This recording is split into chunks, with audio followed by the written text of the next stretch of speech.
ನಮಸ್ಕಾರ, ನೀವು ನೋಡ್ತಾ ಇದ್ದೀರಾ ತೇಜಸ್ ನ್ಯೂಸ್ ಕನ್ನಡ. ನಾನು ನಿಮ್ಮ ಸುಷ್ಮಿತಾ. ಆಟೋ ಚಾಲಕರು ತಮ್ಮ ಆಟೋಗಳಲ್ಲಿ ನಿಗದಿತ ಸಂಖ್ಯೆಯ ಪ್ರಯಾಣಿಕರಿಗಿಂತ ಹೆಚ್ಚಿನ ಸಂಖ್ಯೆಯ ಪ್ರಯಾಣಿಕರನ್ನು ಕರೆದುಕೊಂಡು ಹೋಗಲು ಸಂಚಾರ ನಿಯಮಗಳನ್ನು ಉಲ್ಲಂಘಿಸಿ ಚಾಲಕರ ಅಕ್ಕಪಕ್ಕದಲ್ಲಿ ಹೆಚ್ಚುವರಿಯಾಗಿ ಸೀಟ್ಗಳನ್ನು ಅಳವಡಿಸಿಕೊಂಡು ಅದರ ಮೇಲೆ ಶಾಲಾ ಮಕ್ಕಳನ್ನು ಕೂಡಿಸಿಕೊಂಡು ಹೋಗುವುದು ಮಾಡ್ತಾ ಇದ್ರು. ಇದರಿಂದ ಅವಘಡಗಳು ಸಂಭವಿಸುವುದನ್ನು ಗಮನಿಸಿದ ಬೀದರ ಜಿಲ್ಲಾ ಸಂಚಾರಿ ಪೊಲೀಸ್ ಠಾಣೆಯವರು ಮುಂಜಾಗ್ರತವಾಗಿ ಬೀದರ ಸೇರಿದಂತೆ ಹಲವು ಕಡೆಗಳಲ್ಲಿ ಕಾರ್ಯಾಚರಣೆ ಮಾಡಿ ಬೀದರ ಸಂಚಾರಿ ಪೊಲೀಸರು ಆಟೋ ಚಾಲಕರು ಹೆಚ್ಚುವರಿಯಾಗಿ ಹಾಕಿದ್ದ 375ಕ್ಕೂ ಅಧಿಕ ಸೀಟ್ಗಳನ್ನು ತೆಗೆಯಿಸಿದ್ದು, ಆ ಸೀಟ್ಗಳನ್ನು ಬಿಸಾಡುವ ಬದಲು ಅದನ್ನು ಸರಿಯಾದ ಸ್ಥಳದಲ್ಲಿ ಯುಟಿಲೈಸ್ ಆಗಬೇಕು ಎನ್ನುವ ಸದುದ್ದೇಶದಿಂದಾಗಿ ಜಿಲ್ಲಾ ಪೊಲೀಸ್ ವರಿಷ್ಠಾಧಿಕಾರಿಗಳಾದ ಚನ್ನಬಸವಣ್ಣ ಎಸ್ಎಲ್ ಅವರು ಅಂಗನವಾಡಿಗಳಲ್ಲಿ ಮಕ್ಕಳಿಗೆ ಕೂಡಲಿಕ್ಕೆ ವ್ಯವಸ್ಥೆ ಆಗಲೆಂದು ಅಂಗನವಾಡಿ ಕಾರ್ಯಕರ್ತೆಯರಿಗೆ ಸೀಟ್ಗಳ ವಿತರಣೆಯನ್ನು ಮಾಡಿದ್ದಾರೆ.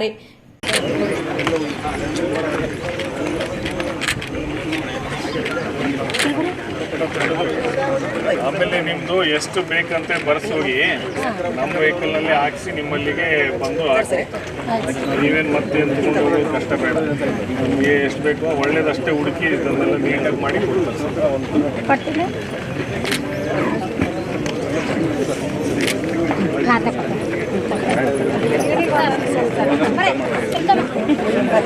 थोड़ा साइड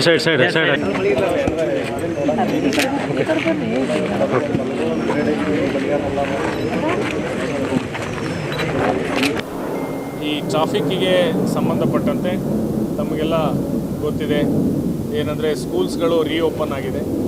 ಅದರಲ್ಲಿ ಮುಖ್ಯವಾಗಿ ಮಕ್ಕಳ ಸುರಕ್ಷತೆ ಬಹಳ ಇಂಪಾರ್ಟೆಂಟ್ ಆಗಿರ್ತದೆ. ಯಾಕಂದರೆ ಇವತ್ತು ಸಾಮಾನ್ಯವಾಗಿ ಸಾರ್ವಜನಿಕರು ತಮ್ಮ ಮಕ್ಕಳನ್ನ ಆಟೋಗಳಲ್ಲಿ ಏನಂತಾರೆ ಸ್ಕೂಲ್ಗಳಿಗೆ ಕಳಿಸ್ಕೊಡ್ತಾರೆ.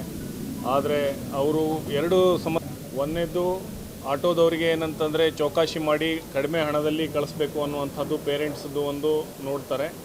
ಎರಡನೇದ್ದು ಏನಂದರೆ ಅದಕ್ಕೋಸ್ಕರ ಆಟೋನವರು ಕೂಡ ಏನು ಮಾಡ್ತಾರೆ, ಆ ಹೆಚ್ಚಿನ ಮಕ್ಕಳನ್ನ ಕರ್ಕೊಂಡು ಹೋಗಬೇಕು ಅಂಥೇಳಿ ತಾವು ಕೂತ್ಕೊಳ್ಳುವಂಥ ಪಕ್ಕದ ಸೀಟ್ನಲ್ಲಿ ಏನಂದರೆ ಅವ್ರನ್ನ ಕೂರಿಸ್ಕೊಂಡು ಹೋಗ್ತಾ ಇರುವಂಥದ್ದು ಗಮನಕ್ಕೆ ಬಂದಿತ್ತು. ಮಾಧ್ಯಮ ಸ್ನೇಹಿತರು ಕೂಡ ನನ್ನ ಗಮನಕ್ಕೆ ತಂದಿದ್ದರು ಮತ್ತು ಸಾರ್ವಜನಿಕರು ಕೂಡ ತಂದಿದ್ದರು.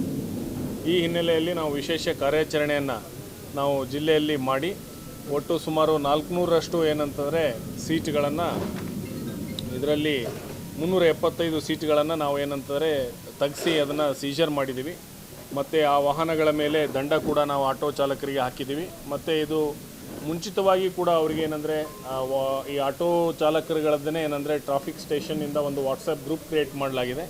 ಅದ್ರ ಮೂಲಕ ಅವರಿಗೆ ಪರ್ ಹೆಡ್ ಏನಂತಂದರೆ 100 ರೂಪೀಸ್ ಇರ್ತದೆ. ಅಂದರೆ ಎಕ್ಸ್ಟ್ರಾ ಪ್ಯಾಸೆಂಜರ್ ಏನಿರ್ತಾರೆ ಅವರಿಗೆ ಅಂತಂತ ಹೇಳಿ. ಸೊ ಸುಮಾರು 375 ಅಂದರೆ ನೋಡಿ 37,500ವರೆಗೆ ಆಗುತ್ತೆ.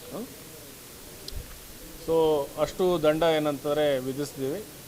ಜೊತೆಗೆ ಈ ಒಂದು ವಾಟ್ಸಪ್ ಗ್ರೂಪ್ ಮಾಡಲಾಗಿದೆ. ಈ ವಾಟ್ಸಪ್ ಗ್ರೂಪ್ನಲ್ಲಿ ಅವರಿಗೆ ಸಾಕಷ್ಟು ಇಂತಹ ಟ್ರಾಫಿಕ್ ಅವೇರ್ನೆಸ್ ಇರ್ಬೋದು, ಆಮೇಲೆ ಬೇರೆ ಇವನ್ ಕ್ರೈಮ್ ಆದಾಗೂ ಕೂಡ ಅವರಿಂದ ಕೂಡ ನಾವು ಮಾಹಿತಿಯನ್ನು ಪಡೆದುಕೊಳ್ಳಿಕ್ಕೆ ಕೆಲವೊಮ್ಮೆ ಈ ಗ್ರೂಪ್ನ ನಾವು ಬಳಸ್ಕೊಳ್ಳಿಕ್ಕೆ ಏನಂದರೆ ಇದು ಮಾಡ್ತಾಯಿದ್ವಿ. ಸುಮಾರು 3,500 ಆಟೋ ಚಾಲಕರು ಏನಂದರೆ ಅದರಲ್ಲಿ ರಿಜಿಸ್ಟರ್ ಆಗಿದ್ದಾರೆ.